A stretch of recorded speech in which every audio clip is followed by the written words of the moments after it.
Si están acá es porque tienen un concepto bien claro de lo que es ser un buen profesional, esto de actualizarse, ¿está bien? Sabemos los que estamos trabajando en contacto con la emergencia por ahí, ya sean guardavidas o sean profesionales de la salud o gente que está en contacto con, como bien dije, con la emergencia, tenemos que estar actualizados, ¿está bien? En ese momento, cuando tenemos una situación de riesgo, como puede ser un paro cardiorrespiratorio enfrente nuestro, no hay tiempos para la duda, tenemos que estar muy bien preparados, tenemos que, como siempre digo, no perder tiempo y por sobre todas las cosas no perder la calma. Y a veces este tema de no perder la calma y actuar con absoluta seguridad está directamente ligado con los conocimientos que tenemos, ¿eh? Cuando estos conocimientos son reales, estamos actualizados, estamos al día, uno trabaja tranquilo y sabe que lo que va a encarar tiene muchísima responsabilidad y lo va a hacer de la mejor manera, ¿eh? Así que les pido un aplauso virtual para todos ustedes. Quiero ver estallar el chat de la sala. A ver, ya lo estoy abriendo acá el chat de la sala. Quiero ver muchos aplausos, fuegos y señales de que estamos en buen camino. Ahí está, bien, buenísimo, excelente.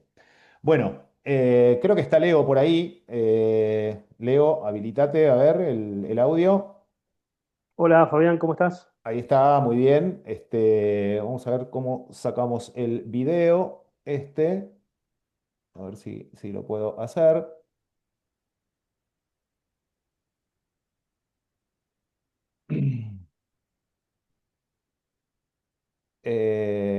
Bien, y vamos acá a permitir que pueda compartir la pantalla. Bueno, primeramente presentarlo a Leo Manino. Leo Manino, además de ser un amigo, es una persona muy comprometida con esto que vamos a ver. Leo es secretario general de la ILS América. Para nosotros es un orgullo que quien fue miembro de la comisión directiva de esta asociación civil ya esté en esa posición como secretario general de la ILS América, es el chairman del comité médico y también del comité de reanimación de la SAMPRE y además está muy vinculado con el tema de la emergencia y la atención primaria. Por sus trabajos, él es jefe de guardavidas de la Costanera de Rosario y además es coordinador de todo el área de capacitación del CIES 107 Rosario. Así que sin más presentaciones, avanzamos, los dejo en manos de Leo Manino para que comencemos con este update de RCP. Voy a dejar a permitirte compartir la pantalla. Leo. Bueno, hola a todos. Gracias Fabián por la invitación, por la iniciativa, a todos por poder estar aquí hoy, un día seguramente después de actividades laborales y demás, que estén acá, como decía Fabián, es para mí muy, la verdad, un placer poder estar aquí compartiéndolo con ustedes. La idea es repasar algo de lo nuevo, de los nuevos conceptos que tienen que ver con estas últimas guías de RCP que fueron lanzadas por el ILCOR en conjunto con el Comité Europeo y la AJA. Luego de eso, hablar específicamente sobre los contenidos que la AJA elaboró como guías respecto a ahogamiento, conceptos que veníamos trabajando hace muchos años y que fueron de alguna manera rubricados por la AJA y ni más ni menos dándole esa importancia.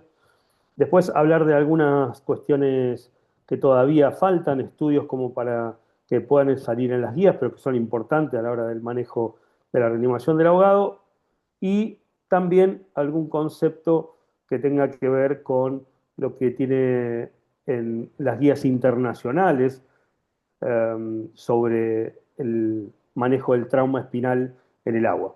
Así que vamos a estar un largo rato. Espero que lo disfruten, que vayan anotando sus dudas, sus preguntas y que de alguna forma u otra la podamos ir evacuando.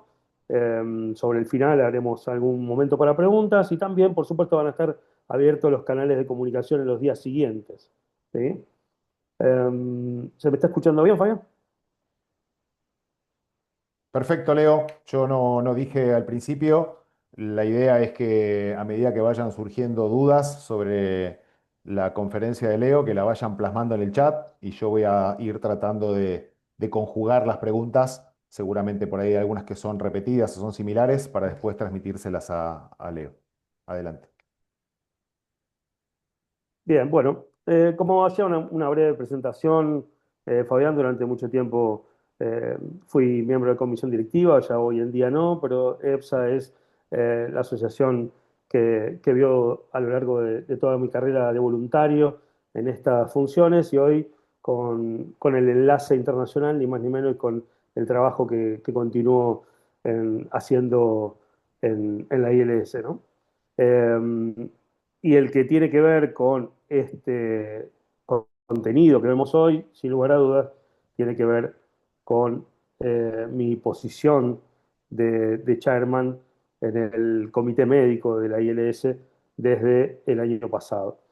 Um, para hablar y comenzar y contextualizar un poco, tenemos que decir que el ILCOR, ¿no?, que es el Comité de Enlace Internacional sobre la Resucitación, fue una iniciativa de la AJA en el año 1992, eh, fue creado y son parte de él el Consejo Europeo de Reanimación, eh, la Asociación Nacional de Reanimación tanto de Australia como de Nueva Zelanda, así también el de Sudáfrica, la Fundación Interamericana del Corazón, también la Fundación del Corazón y de Stroke de Canadá, y recientemente la Cruz Roja a nivel internacional, la Cruz Roja y Media Luna Roja, se convirtió en un miembro colaborador de este comité. ¿Van corriendo bien las diapos, Fabián? Sí, sí, perfecto. Adelante. Bueno, eh, para comenzar a hablar tenemos que hablar de un cambio un tanto simple, pero de una unificación de la cadena de supervivencia. Esa cadena estaba subdividida, si bien en adultos y pediátricos, estaba subdividida en lo que tiene que ver en un paro extrahospitalario y en un paro hospitalario, ¿no? Intrahospitalario, digo. Hoy por hoy eso se unificó, para hacerlo más simple. Se habla del reconocimiento y la activación. Si bien siempre se ha hablado de activación, se incorpora ese concepto de reconocimiento para que no queden dudas del reconocimiento del paro y de la muerte súbita, en su mayor medida referida a ese enfoque. Sabemos que las enfermedades cardiovasculares a partir de la edad de los 15 años en adelante es la primera causa, sin duda, a nivel mundial que causa más muertes y que genera estos paros que son de origen cardíaco. Luego, por supuesto, la RCP de alta calidad, la RCP y con una figura que nos hace entender de la RCP completa, ¿no?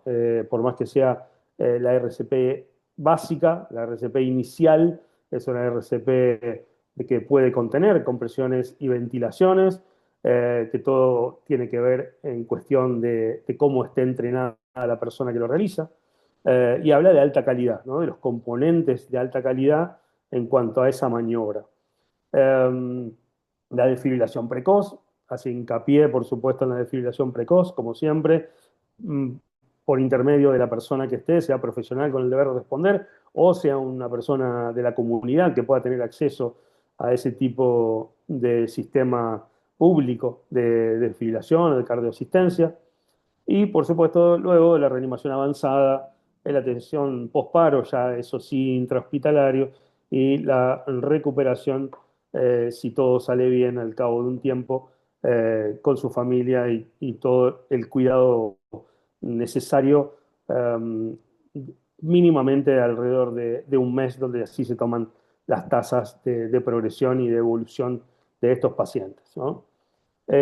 Y cuando hablamos de la cadena y hablamos del primer eslabón que habla de este reconocimiento, tenemos que hacer estas salvedades en cuanto al reconocimiento, ya sea en personas con antecedentes, en personas que tengan factores de riesgo, que tengan una edad ya promedio, en las cuales pueden sufrir algún tipo de dolencia por el paso del tiempo o por los factores de riesgo asociados, pero sí también tenemos que tener en cuenta que la muerte súbita en una persona sana, con hábitos de vida saludables, sin ningún tipo de factor de riesgo, en una edad temprana, incluso en la adolescencia en adelante, puede estar presente. Y eso es lo que muchas veces nos toma como de forma inesperada.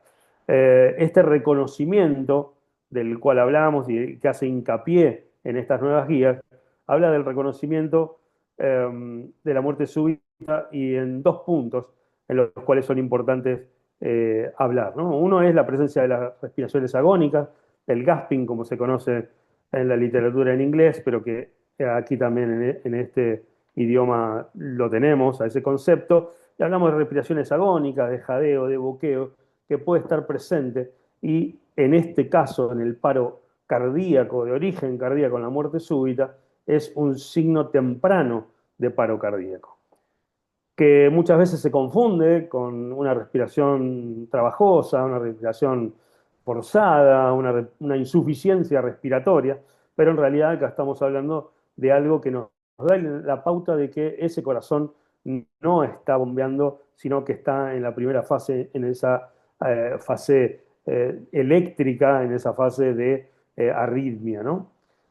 A su vez, bueno, de tomar ese concepto y de no confundirlo con una dificultad respiratoria y con eso llevarlo incluso a la posición lateral de recuperación, que es lo que muchas veces ocurre, es donde se hace hincapié en el rol que debe tener el telefonista, el asistente que hace la recepción a emergencia, ¿no? Esa asistencia telefónica es la que se pone en valor en estas guías nuevas, como a la hora de decir, bueno, tenemos que trabajar para que esos asistentes telefónicos, esas personal de emergencia que trabaja recibiendo la llamada, pueda estar ayudando a aquel que necesita un apoyo para identificar de alguna manera lo que está ocurriendo, ¿no? Y de alguna forma sacar esas dudas sobre, en este caso, las respiraciones agónicas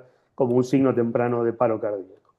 En el caso de atletas, la guía habla en particular de estos casos que esas respiraciones agónicas, incluso en el primer momento, podrían, debido al ejercicio, en esta forma de muerte súbita en el esfuerzo, podrían dar de alguna manera la inconsciencia, pero por el otro lado, dejar algunas respiraciones que parecerían como agitadas, como si entrara realmente eh, el aire y que estaría respirando con una taquipnea, pero en realidad a poco tiempo eso se vuelve un jadeo, un boqueo pasado los primeros instantes del paro cardíaco. Entonces eso hace como un enfoque hacia el tema de los atletas, los deportistas que en el esfuerzo tienen este tipo de muerte súbita. Por otro lado, se destaca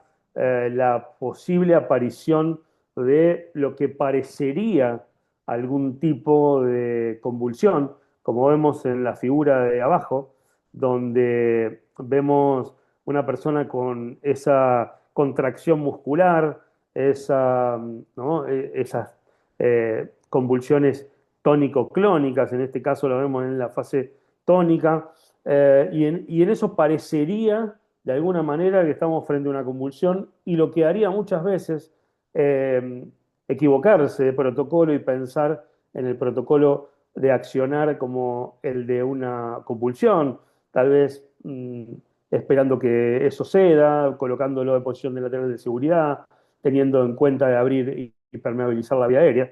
Y en esto también se hace hincapié, ya que en muchos casos también puede darse esta aparición, aunque no es mayoritario, en torno al 8 al 10% pueden ocurrir estos movimientos que pueden hacernos confundir de que la persona está teniendo una compulsión, ya que se ocurre una muerte súbita, ¿no? De un momento para el otro, la persona se encuentra inconsciente en esa posición y todo hablaría de que es una convulsión. Bueno, en este caso se trata de un paro cardiorrespiratorio. no dije antes, y vuelvo sobre lo del Gaspino, las respiraciones agónicas, se habla de que entre un 40 y un 60% de los casos de muerte súbita en el primer instante podrían tener una respiración agónica. Esa respiración agónica que luego va a ir desapareciendo, que nos marca mayores posibilidades a una recuperación, porque nos habla de los primeros instantes y que tiene indicación de RCP con desfibrilador de forma inmediata, ¿no? Continuando entonces con esa cuestión del reconocimiento y del primer eslabón, nos vamos a la reanimación pediátrica. Y esto repasando los cambios. Un cambio sustancial que de alguna manera ya se venía trabajando en un punto, por lo menos en este punto, nos dice de que la compresión con los dos dedos, ¿no? Con los dos dedos de forma vertical, como la veníamos haciendo, es insuficiente para deprimir un tercio del diámetro anteroposterior del tórax. Entonces nos lleva a que necesitamos mayor fuerza de compresión. Para tener mayor fuerza de compresión se indica de la utilización de los dos pulgares, teniendo, ¿no es cierto?, tomando ese torso del bebé, en este caso el lactante, y por debajo de la línea intermamilar imaginaria, deber hacer las compresiones sobre el esternón. Esto nos lleva a tener más posibilidad y más fuerza, ¿verdad? Esto ya se usaba en la imagen que ven a la izquierda, cuando dos operadores, profesionales de la salud, profesionales con el deber de responder, entrenados, podían dar ventilaciones por un lado y compresiones por otro. Entonces, de esa forma, trabajar en conjunto y esa posición hace cómodo que alguien que ventila lo haga desde la cabecera. En este caso, con las modificaciones, incluso se haría para un solo reanimador y que tendría que dejar la posición y lo vería un poco incómodo a la hora de hacer, en este caso, boca y nariz. El cambio también viene acompañado de otra posibilidad, de que si la persona no tuviera algún tipo de posibilidad o cansancio con la forma que vimos antes de 2 pulgares, podría realizarlo de la forma que veníamos haciéndolo con los niños, con el talón de una mano, aplicando compresiones inmediatamente por debajo de la línea intermamilar a lactantes con el talón de una mano. Por supuesto que un tercio del diámetro anteroposterior del tórax son 3-4 centímetros.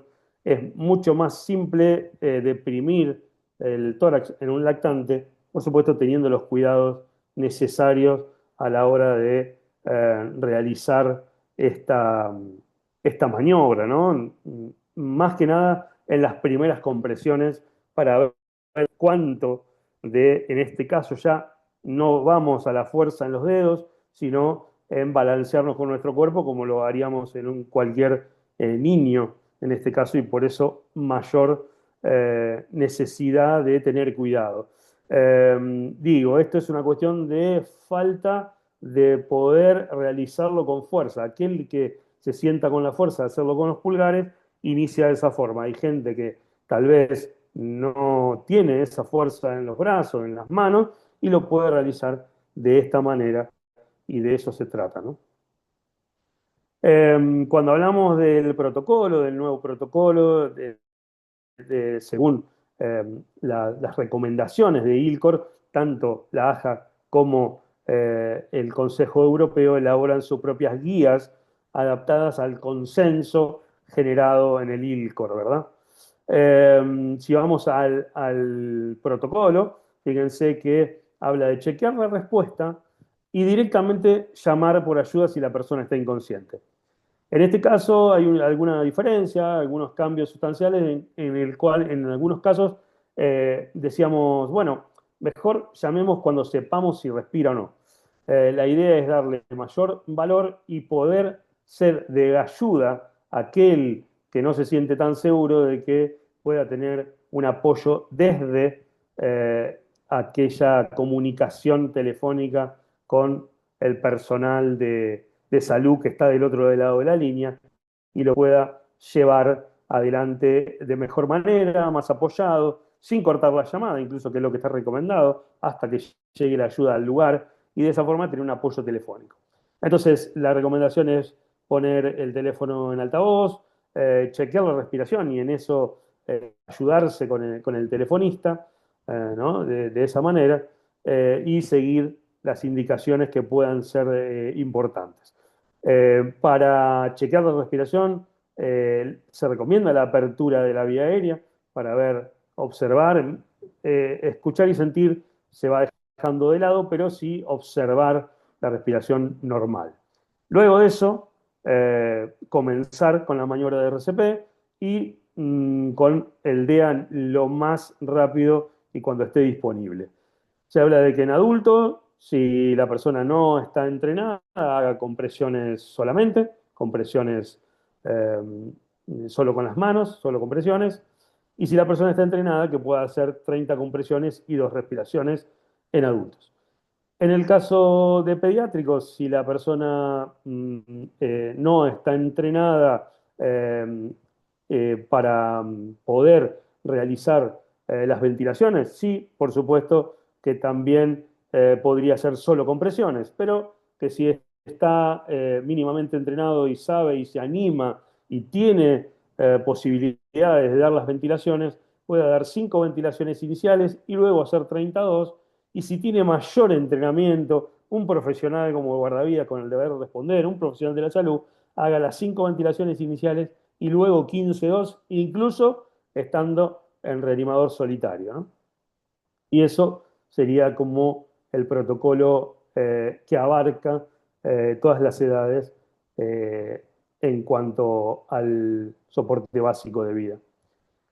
Un cambio sustancial que ya en algunas instituciones se venía trabajando desde hace un tiempo y ahora está unificado, incluso la AJA, a partir de las recomendaciones del ILCOR, dice que en una obstrucción de la vía aérea por cuerpo extraño, en un adulto en este caso, si la tos es inefectiva o la persona directamente no puede hablar, no puede toser, no está respirando, en fin, que se le apliquen de forma inclinada hacia adelante, golpes en la espalda, entre las escápulas, y 5 compresiones abdominales, conocida como la maniobra de Hemlich en la compresión abdominal. Luego, si la persona se torna inconsciente, hacer RCP. Si todavía sigue consciente, seguir haciendo 5 golpes, 5 compresiones, 5 golpes en la espalda, 5 compresiones abdominales, hasta que expulse el objeto o hasta que quede inconsciente. En el caso de los niños es exactamente el mismo protocolo, teniendo en cuenta ¿no? la fuerza, teniendo en cuenta de poder ponerse a la misma altura si hace falta, arrodillándose y no teniendo una fuerza tan importante sobre las compresiones abdominales y sobre los golpes en la espalda. Lo que habla entonces el protocolo es que si la persona está en una escena segura, hay que animarla a toser, seguir, ¿no es cierto?, viendo si tiene o no signos de obstrucción grave, que esa es la obstrucción que es la que vamos a realizar la maniobra, comprobar en ese sentido si es una tos que ya es débil o está ausente, si no puede hablar, lo que decía antes, si cambió el color, la cianosis puede generar ese cambio, la persona se pone pálida, después se pone azulada, e incluso también la alteración de estado mental por la hipoxia y la apnea de la que decíamos. Si todo eso es positivo, hay que activar el sistema de emergencia e iniciar esta maniobra con 5 golpes y 5 compresiones hasta que salga el objeto que quede inconsciente. Si no responde, se torna inconsciente, iniciar la RCP hasta que llegue la ayuda avanzada. Y en este caso, el algoritmo de RCP nos habla de hacer 30 compresiones y observar si el objeto se encuentra al alcance de los dedos, no hacer barrido digital a ciegas, intentar extraerlo si lo tengo a la vista y al alcance de los dedos, y si no se encuentra, de todas formas, hacer la apertura de la vía aérea y ventilar. En este caso queda claro de que una de las modificaciones no solo es el llamado inmediato, es los golpes y las compresiones, sino también el intento por ventilar y ver si ese objeto hace una vía aérea selectiva y el otro pulmón puede ventilar, o, bueno, de alguna forma no entra el aire, volvemos otra vez inmediatamente a hacer las 30 compresiones. La salvedad que en un paciente que no lo podemos rodear, con textura muy grande, hiperobeso, por ejemplo, y en la embarazada, esas compresiones que le hacemos abdominales se hacen en el tórax, como veníamos hablando habitualmente. Si hablamos del protocolo de obstrucción de la vía aérea en lactantes, esto también sufrió una modificación y tal vez en todo el manejo fue el cambio más importante en el caso de eh, todas las guías en general, en universales de RCP. Habla de 5 compresiones, perdón, de 5 golpes en la espalda, como veníamos haciendo, primero, y luego darlo vuelta, estar de una forma segura, sentado, teniéndolo afianzado entre los brazos, y luego habla de hacer 5 compresiones a nivel, como habíamos dicho antes, por, inmediatamente por debajo de la línea intermamilar imaginaria, como si haríamos eso de RCP con un ritmo de no de 100 a 120 por minuto, sino de aislados, 5 compresiones de una por segundo aproximadamente. Y lo que vemos en la imagen inferior no son golpes en el centro del tórax, sino que se habla de hacer compresiones con una mano, como habíamos sí visto también en las compresiones a la hora de hacer RCP en un bebé. ¿Sí?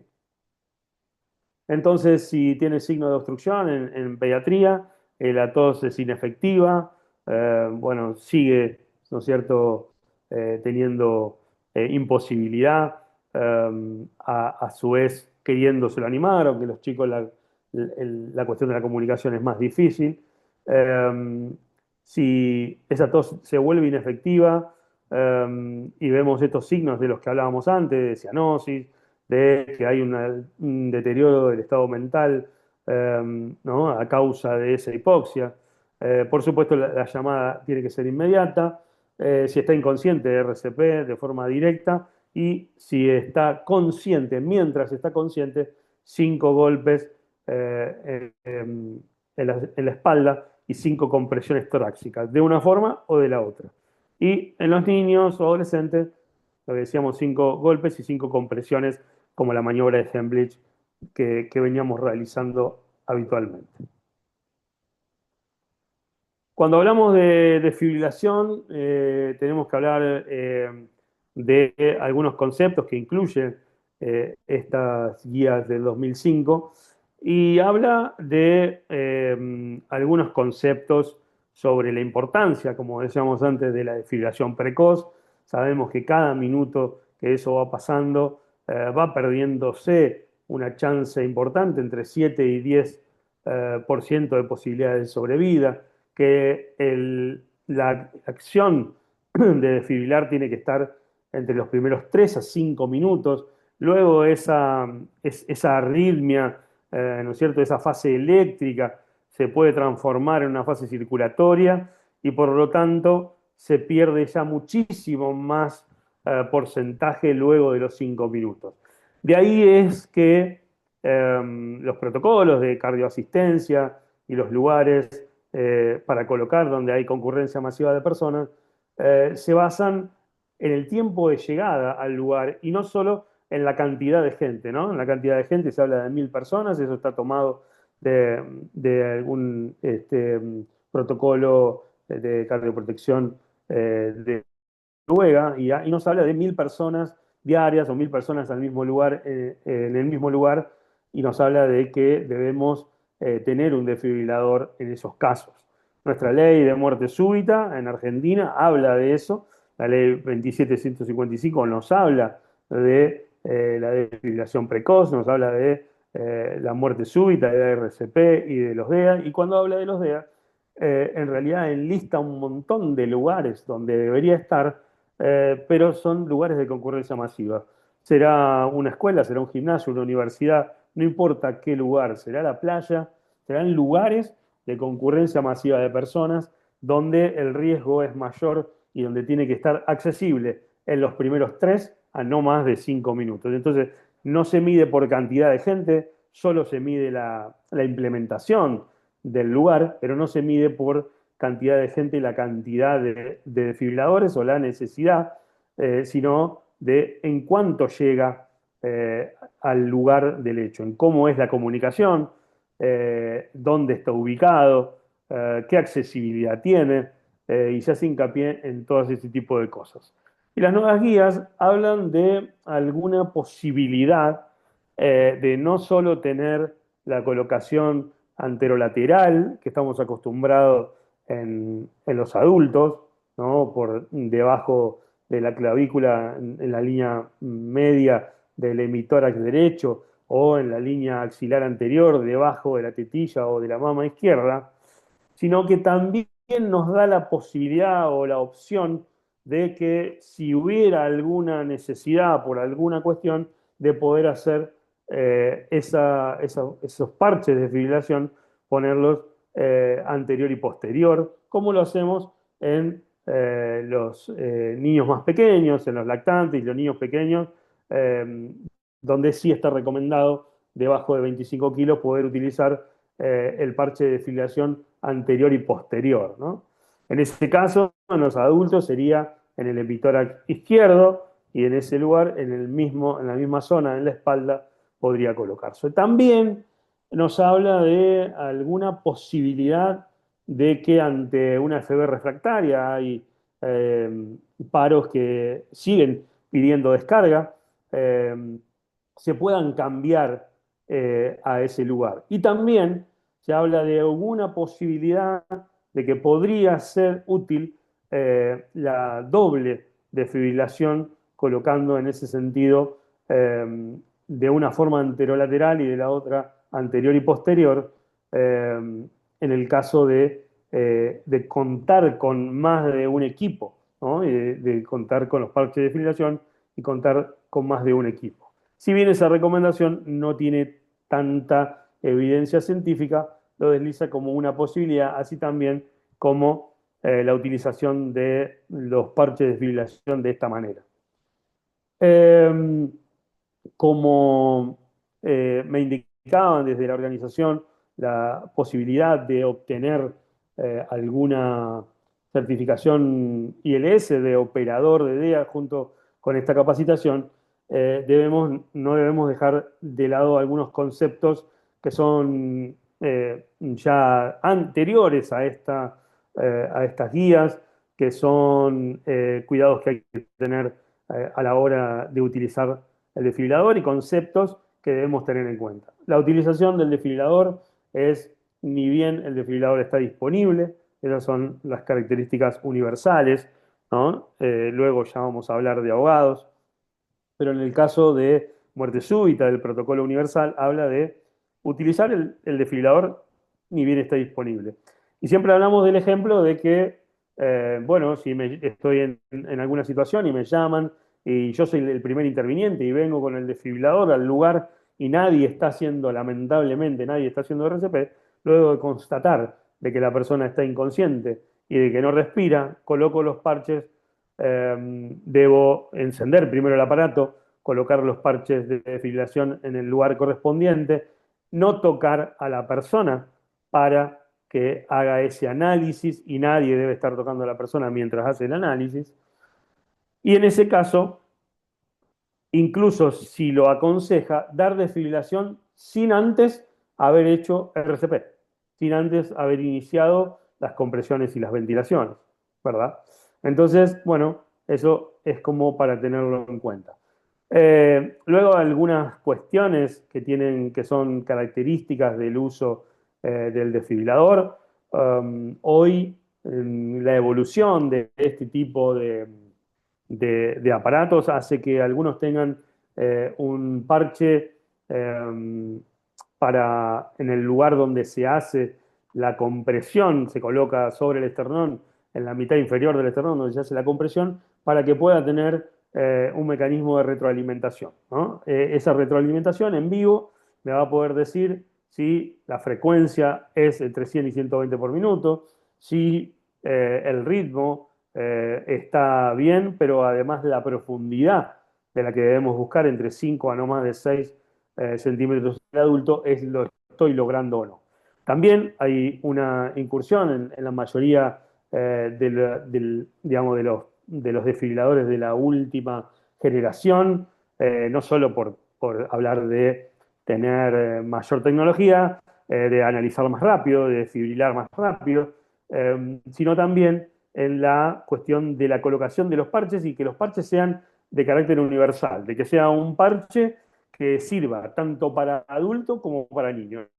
Antes decíamos parches grandes, parches de adultos, parches pequeños, parches de niños, con una atenuación de descarga. Bueno, hoy por hoy la atenuación de la descarga no se hace por los parches, que siempre hay que tener dos juegos de parche, para adultos, otro para niños, que por ahí no se tiene, se tiene uno solo. Bueno, esta nueva generación de desfibriladores habla de un solo parche de desfibrilación adaptable a todas las edades. ¿Y cómo vamos a hacer eh, la atenuación de la descarga? Bueno, mediante un botón, mediante una perilla, una palanca, un selector que me pueda decir qué edad tiene. ¿Tiene más de 8 años? Bueno, no hay que atenuar la descarga, será entre 150 y 200 joules, y en el caso de el pediátrico, si hay que activarlo porque tiene menos de 8 años, menos de 25 kilos de peso, la atenuación hará que esté entre los 50 y los 75 joules esa energía suministrada.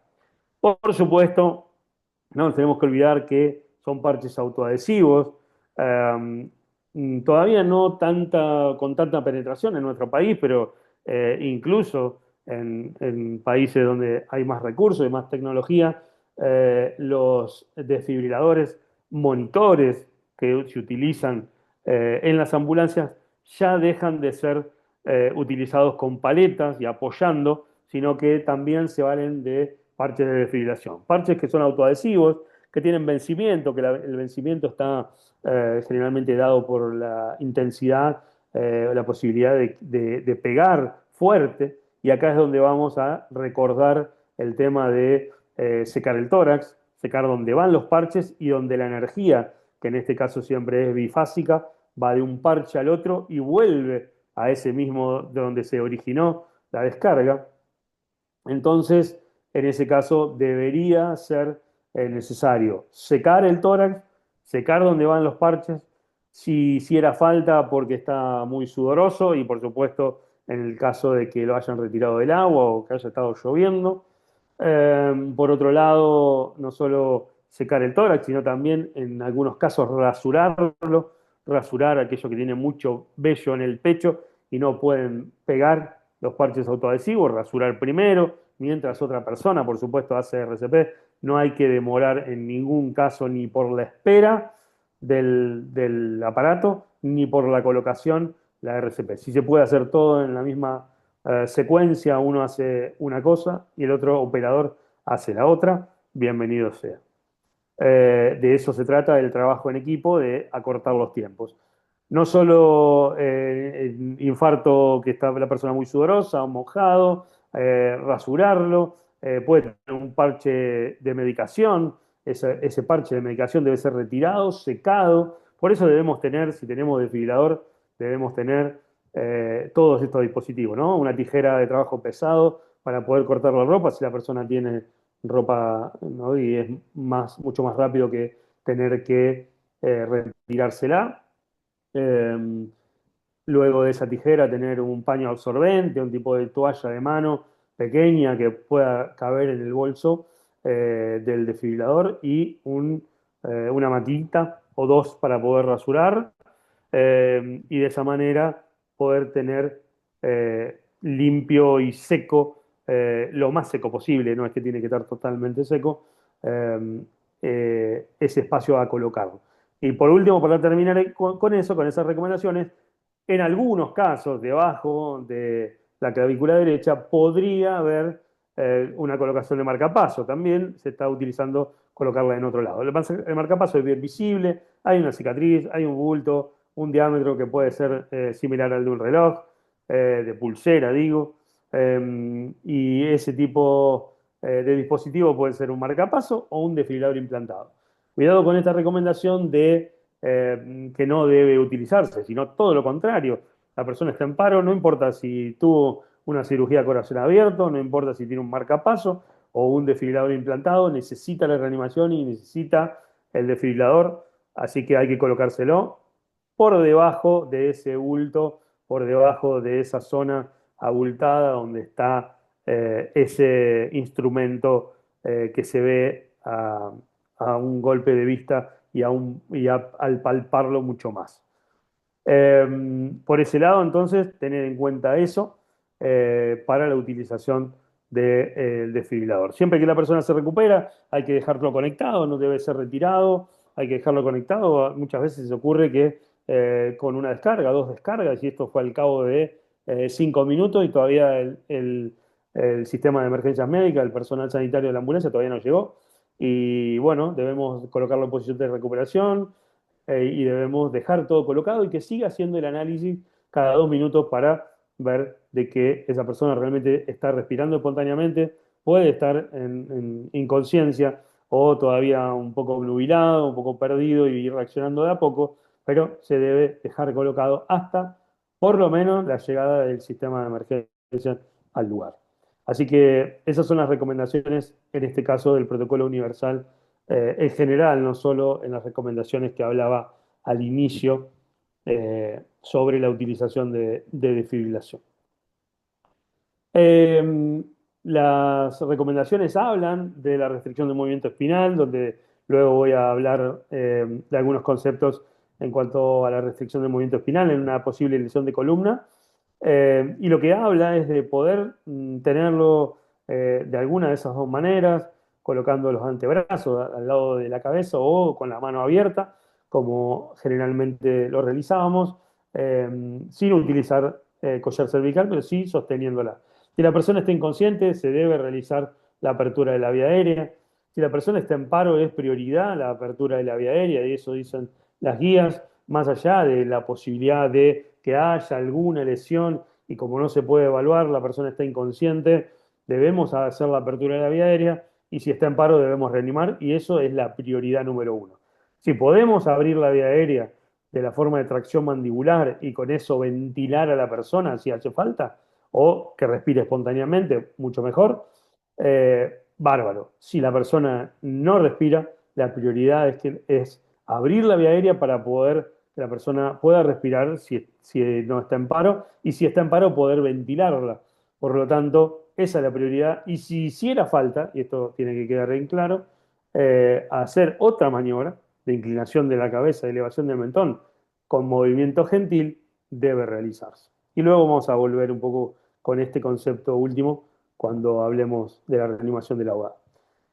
En un momento se habló sobre la posición, el posicionamiento de la persona para realizar la RCP y se nombró en la posición de tren del émbolo invertido, que es con la cabeza un poco más alta que el resto del cuerpo, como se ve en esta figura, en esta foto. Bueno, en ese caso, esto no, si bien fue un concepto intermedio en que podía haber alguna recomendación a la hora de los paros de muerte súbita, bueno, luego se llevó al consenso cuando se realizó estas recomendaciones para este año, de que todavía está en fase experimental, que debe ser solamente llevado adelante en esos casos y que la posición es horizontal, el mismo nivel la cabeza que los pies. Y por otro lado, habla de los dispositivos de compresión automática. Los dispositivos de compresión automática como Autopulse o como Lucas, son compresores automáticos que desde el primer momento ya tenían algún tipo de, digamos, utilización para algunos casos y no para todos, ¿no? Hoy se habla de que no hay una comparativa en el cual sea mejor el dispositivo automático, son dispositivos sumamente caros, que no tuvieron mucha penetración o casi nada en nuestro país, y sí que fueron tenidos en cuenta para algunos, ¿no es cierto?, entornos específicos. Si una persona es trasladada en helicóptero sanitario, si una persona es trasladada en lugares remotos, si una persona necesita ser trasladada en un espacio eh, para poder ser reanimada mientras es el traslado, como les decía, una aeronave u otro tipo de embarcación o un tipo de eh, automóvil, si hay menos recursos de tipo de recurso humano para poder realizarlo, bueno, en ese caso sí todavía pueden ser considerados y por supuesto que lo siguen siendo, pero para casos especiales. Y también con diversos estudios que fueron realizándose luego, hoy nos dice, bueno, no es que sea mejor que haciéndolo por los humanos, ¿sí? Solo que se utilizan en algunos entornos específicos. Si hablamos de las recomendaciones, que ahora vamos a hablar, por supuesto, de las recomendaciones específicas de la AJA, hablamos de qué nos dicen estas recomendaciones de ILCOR y las guías, en este caso, del Consejo Europeo. Dice de chequear la inconsciencia y, como dijimos, llamar al sistema de emergencia, de chequear por la ausencia de respiración normal, ¿sí? Se busca respiración normal. Entonces habla de ausencia de respiración o respiración anormal. Esto es lo que decíamos en el caso de que haya gasping o respiración agónica. Bueno, aquí se habla también de eso. Y si eso fuera de esa manera, dar 5 ventilaciones, en el caso del Consejo Europeo habla de 5 ventilaciones con oxígeno suplementario, si fuera posible, de forma inmediata, y si no hay respuesta luego de esas 5 ventilaciones, comenzar 32 en adultos y 15 en pediátricos. Y utilizar el DEA ni bien esté disponible y continuar la reanimación hasta la llegada del SEM. Siempre las guías del Consejo Europeo tuvieron capítulos más amplios hasta la llegada de las guías que vamos a ver ahora del 2024 en noviembre, diciembre, donde eh, vamos a ver lo referido a ahogamiento, ¿no? Estas guías que fueron elaboradas por la American Heart a instancias de grupos de estudio de personal específico, en estudios que primero se habían realizado para el ILCOR y luego fueron solicitados para bajarlo en las guías del AJA. Esto tiene mucha penetración en nuestro continente y fue muy importante que tanto la AJA como la Asociación Americana o la Academia Americana de Pediatría realizara estas aclaraciones, en este caso, ¿no? Estos nuevos conceptos de fines del 2024, hablando específicamente de ahogamiento, ¿no? Por supuesto que todo esto lleva mucho tiempo y por eso hay cosas que todavía, incluso hoy día, no están y siempre falta más elaboración y más estudio, ensayos, eh, ¿no? En el caso de ahogamiento no se compara con la cantidad de estudios que hay en cuanto a muerte súbita, en cuanto a causa cardíaca.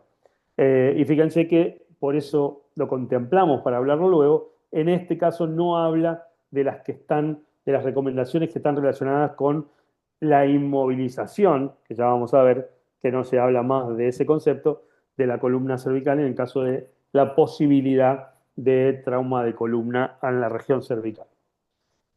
Sabemos que el ahogamiento que se lo considera ahogamiento al proceso en el cual se sufre una insuficiencia respiratoria, ya sea a causa de sumersión o de inmersión en un líquido, exceptuando los líquidos corporales. Que esto puede ser fatal, pero también puede ser no fatal. No solo se contabiliza, o debería en realidad contabilizarse las muertes por ahogamiento, sino las personas que tienen episodios no fatales, que sobreviven estas situaciones y que sobreviven y que pueden llegar a tener recuperación plena sin ningún tipo de secuela a nivel neurológico o sí pueden tener secuelas neurológicas. Esas secuelas neurológicas son variadas, pueden ser devastadoras, pueden ser daño cerebral e incluso muerte cerebral, estado vegetativo, etcétera. Y todo ese rango son las secuelas neurológicas a causa de la hipoxia generada a nivel cerebral. La Organización Mundial de la Salud lo considera y toma cartas en el asunto de un tiempo a esta parte, eso es cierto, y con una resolución de la ONU del año 2022 insta a los gobiernos a nivel mundial a tomar carta en el asunto a los gobiernos locales, a las sociedades científicas, etcétera, para intentar reducir las muertes por ahogamiento y, por supuesto, todas estas situaciones que llevan a los daños a nivel cerebral.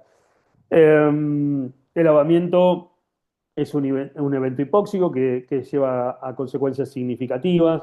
Hay diferencias, si ustedes esto lo conocen, en cuanto a los episodios que pueden ser en adultos o en niños, en pediatría. Eh, la fisiopatología sobre el ahogamiento en sí se da primero con una aspiración de líquido que va a la vía aérea, una pequeña aspiración y ya eso está considerado ahogamiento. Si esa persona es rescatada, lo que ocurre muchas veces cuando hay guardavidas en el lugar, puede ser un ahogamiento no fatal y puede ser leve, moderado o grave. Si esto continúa y la persona no es rescatada porque no haya sistema de guardavidas en el lugar o no hay alguien que pueda ayudar a esa persona para interrumpir ese proceso, continúa la aspiración de líquido, esa aspiración de líquido genera más hipoxia, esa hipoxia puede generar un paro respiratorio. Si esa hipoxia no se revierte, luego de haber entrado al paro respiratorio, la secuencia en un tiempo variable, que puede ser, y eso no es exacto, de 1 a 3 minutos, posiblemente, la secuencia va a pasar del paro respiratorio al paro cardiorrespiratorio. Entonces, como decíamos, es un evento hipóxico con consecuencias significativas que tiene una complicación a nivel pulmonar, pero quien recibe ese embate es el cerebro y por eso es un problema a nivel cerebral, esa hipoxia a nivel cerebral, y la idea es, o el objetivo, perdón, es revertir esa hipoxia, ¿no? Cuando hablamos de estas recomendaciones de la AJA, particularmente últimas, basadas en los estudios elaborados para el ILCOR, eh, hablamos de clase de recomendación, qué clase de recomendación o qué intensidad tiene esa recomendación, siendo la clase 1 alta, siendo la clase 2A moderada, siendo la clase 2B baja, siendo la clase 3 sin beneficio y así siendo una clase 3 en un perjuicio, ¿sí? Como para no indicar que se realice.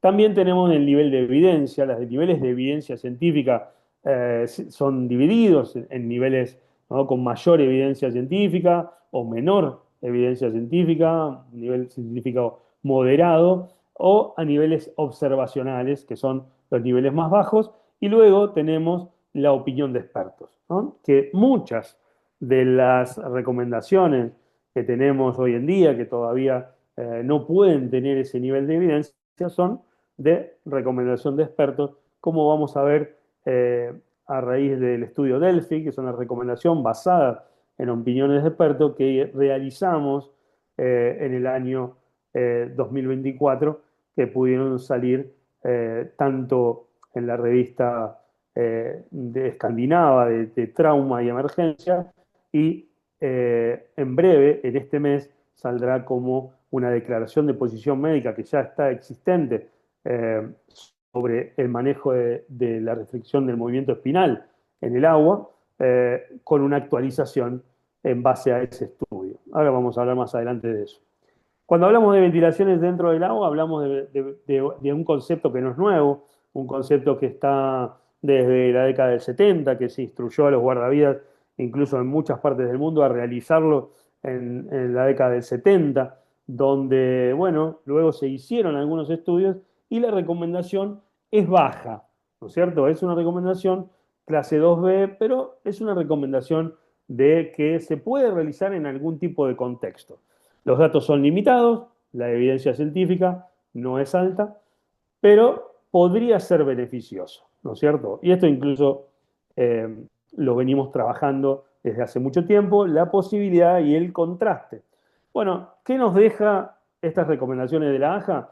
Bueno, nos deja parados en una evidencia, en una recomendación, que eso ya es muy importante, por más que sea de clase 2B, pero nos deja parado en qué situaciones y nos deja esa aclaración, que ya la veníamos teniendo, pero como es la AJA, lo tomamos con mayor fuerza y bienvenido sea ese concepto que se ha transmitido de esta manera. ¿Cuándo realizarlo? Cuando puedan realizarse sin riesgo, tanto para la víctima como para el guardavidas, cuando haya elementos, cuando haya el personal capacitado, cuando no haya una víctima que ya estuvo más de por lo menos 15 minutos sumergida, cuando no sea de alguna forma una extracción inmediata. ¿Y cuándo hablamos de una extracción inmediata? Y una criatura en un rescate en una pileta, prácticamente a veces ni siquiera se tira al agua. La persona, el guardavidas, lo puede hacer hasta incluso del borde, en algunos casos. Bueno, no vamos a ponernos a realizar si la extracción es inmediata, ¿no? En cualquier caso, desde dentro del agua o fuera del agua. No nos vamos a complicar, ya que no es una maniobra fácil de realizar en ese entorno, ¿no? Entonces, si la persona está inconsciente, no respira visiblemente, ya inmediatamente está recomendado este protocolo hasta 10 ventilaciones dentro del agua.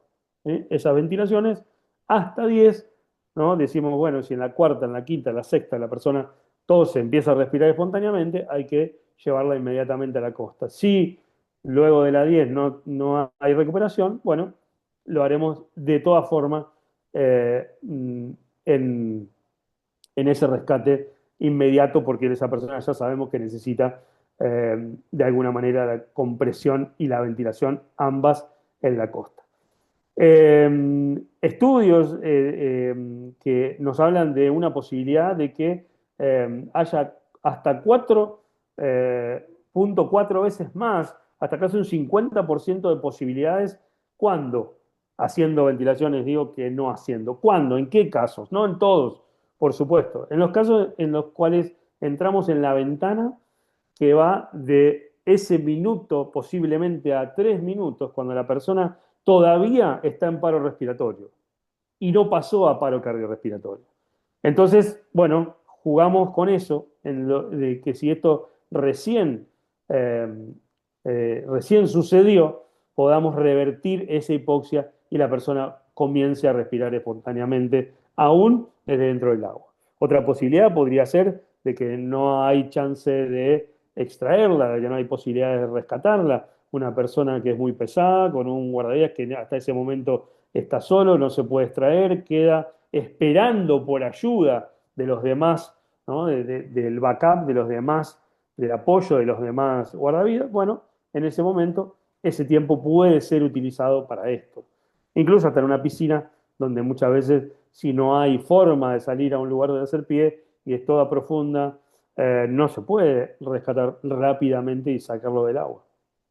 En ese caso será tiempo ganado. Nos habla de la RCP inmediata, ¿sí? Nos habla de hacer un protocolo con ventilaciones y en este caso esta misma recomendación de RCP completa con ventilaciones tiene diferentes tipos de recomendaciones, ¿no? Por supuesto que está indicado realizar RCP con compresiones y ventilaciones. Eso no tiene que haber ningún tipo de duda, ¿sí? Y eso es una recomendación de tipo 1.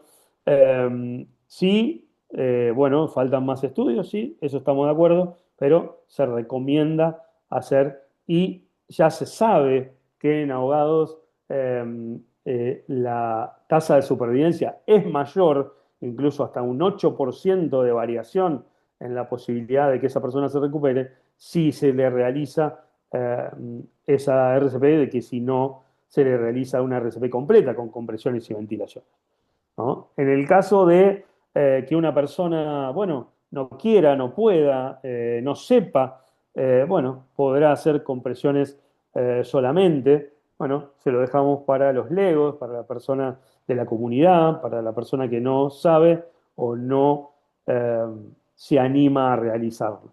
Y por el otro lado, en una recomendación 2B, en un consenso de expertos, hablamos de que en los casos de ahogamiento sí es razonable que los rescatadores con el deber de responder, personas entrenadas, realicen primero las ventilaciones seguidas de las compresiones. Ese protocolo ABC del que hablábamos. En el primer caso, la recomendación número 1 habla de hacer RCP con ventilaciones, no habla de anteponerlas a las compresiones. Sin embargo, en esa recomendación 2B, donde todavía nos falta y donde es una incógnita, pero sí es la recomendación que hacemos desde los comités de expertos, es de comenzar con las ventilaciones, como vieron en el protocolo de las guías del Consejo Europeo, que hablan de 5 iniciales.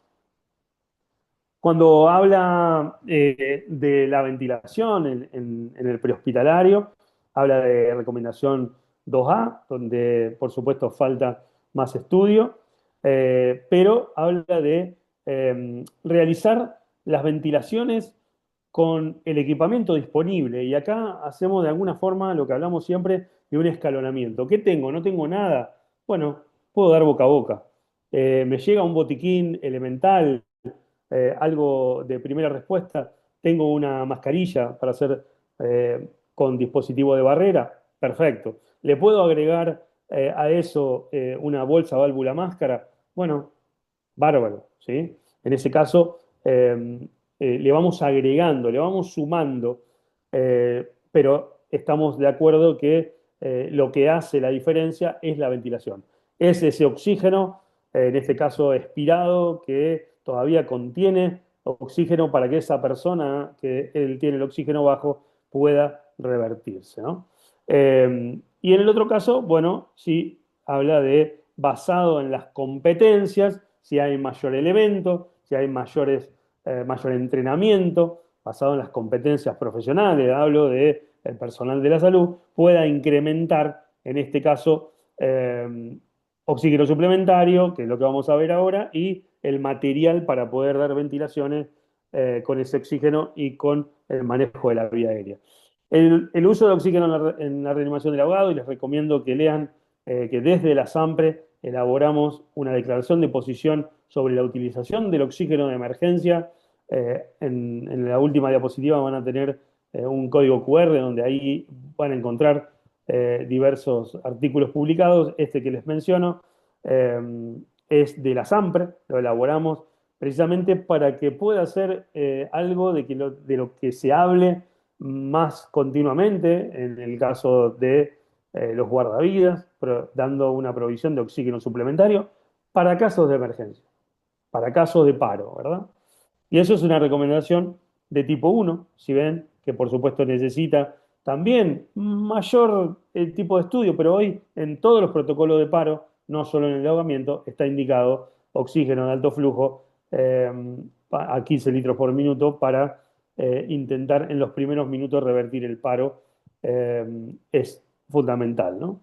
Y en este caso no habla sobre la oximetría de pulso, que es un tema aparte, que también lo van a encontrar en esa bibliografía de la que hablo, donde a veces puede dar falla, donde hay mucho elemento chino, donde hoy se hizo, bueno, de alguna manera algo habitual después del COVID, donde hay diversos instrumentales que no son instrumentales médicos, son instrumentales que pueden dar mucho error, y en el caso del ahogado mucho más, puede ser por la hipoxia, puede ser por el agua, si fuera agua fría, etcétera, ¿no? Cuando hablamos de recomendaciones de la AJA, hablamos de que se hizo, en este caso, las recomendaciones sobre DEA primero, que sí está contemplado, como yo les relataba, esa secuencia en la muerte súbita, o RCP primero, en este caso particular de ahogamiento. Esto está basado en, ¿no es cierto?, estudios que pueden decirnos en qué porcentaje de pacientes se encontró una fibrilación ventricular, paciente de ahogamiento, ¿no? Bueno, algunos estudios marcan que cero.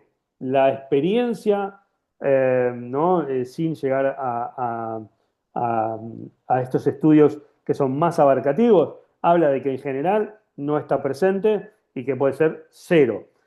Incluso estudios como este que está aquí subrayado, de 1.737 pacientes, habla de un 1,7. Otros hablan hasta de un 10%. ¿Qué puede suceder en este caso? Que sea del 0% la realidad y que en ese caso en el que puede estar presente, bueno, hable en realidad de una muerte súbita ocurrida en el agua. Y ese sea el rango de personas que pueden tener una FB y un ritmo desfibrilable. Por lo tanto, ¿sí? Esos son los ritmos desfibrilables, hablando de DEA que hablábamos antes, le agregamos eso de FB y TB sin pulso, taquicardia ventricular sin pulso o fibrilación ventricular, son los ritmos desfibrilables los que detecta el DEA e indica la descarga. Bueno, en este caso hablamos de FB presente en ahogado, probablemente se deba a otra situación, a un nadador. Este es el caso típico de el ahogado en un triatlón, por ejemplo, ¿no?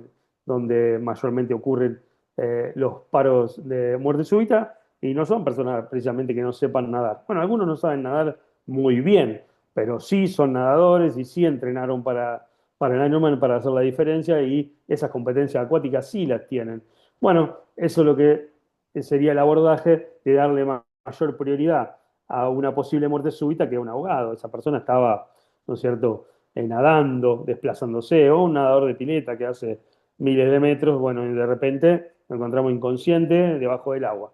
Lo más probable es que sea a causa de una muerte súbita y ahí es donde estamos teniendo esta incidencia. Entonces, ¿qué dice en este caso? La recomendación número uno, ¿sí? Aunque tiene todavía mucho estudio por delante, habla de que se dé RCP con ventilaciones antes de empezar con la aplicación del DEA. Lo que hablamos siempre es de comenzar, hacer por lo menos 2 minutos, ventilar, ver si de esa forma podemos, incluso en los primeros minutos, tener alguna mejora.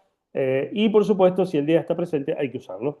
Y luego de esos 2 minutos, donde ya está encaminada la reanimación, aproximado 2 minutos, se puede ya dedicar a la cuestión de la utilización del DEA.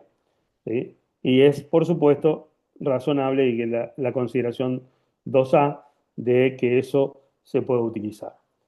Y lo que es obvio y que por eso lo marca como un color rojo y marca de que sería un riesgo, es de demorar la aplicación perdón, la realización de la RCP por primero obtener y aplicar el DEA. Esto, por supuesto que no solo el ahogamiento, es muerte súbita también. Primero, si no está el DEA, no hay que esperar nada, hay que hacer RCP básica. Cuando hablamos de implementación de programas de desfibrilación con acceso público, se habla de la posibilidad de la implementación y de que estén en el entorno de los guardavidas. En nuestro país, tanto en la costa, San Bernardo fue la primera playa cardioprotegida, ya hace más de 12, 13 años, si no me equivoco. Luego hubo réplicas de esa. Y claro, no tiene que ver exactamente con lo que acabamos de hablar de la posibilidad de que un abogado sea necesario colocarle el día, sino de que son lugares de concurrencia masiva de personas. No solo hay abogados, hay personas que sufren y tal vez, si vamos a las estadísticas, ocurren muchas veces más de estos casos que el caso de ahogamiento. Y por supuesto que el acceso a la desfibrilación precoz en lugares de concurrencia masiva está más que recomendado. ¿Y quién mejor en el caso de playas protegidas con guardavidas que lo tenga el personal capacitado y entrenado, el guardavidas en ese momento y en ese lugar?